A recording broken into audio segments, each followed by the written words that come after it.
अपन channel SCS Mithila के करू subscribe और बेल बटन जरूर दबा दिया ताकि हर खबर सबसे पहले पहुंचे अहां तक। बाल श्रम से विमुक्त बच्चा हुनक माता पिता और हितधारक सबके एक बैठक आयोजित भेल।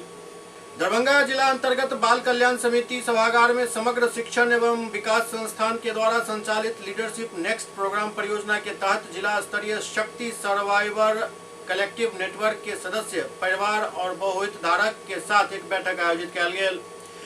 बैठक में श्रम अधीक्षक दिनेश कुमार, उप निदेशक बाल संरक्षण इकाई भास्कर प्रियदर्शी एवं बच्चा सबके द्वारा दीप प्रज्वलित कार्यक्रम के शुभारंभ किया गेल।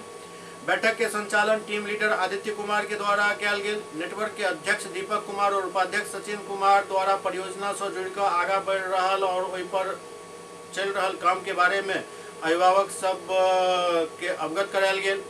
जिला बाल संरक्षण इकाई भास्कर प्रियदर्शी संस्था और बच्चा के धन्यवाद दिलन एवं बाल संरक्षण के बारे में विस्तार से जानकारी दिलन।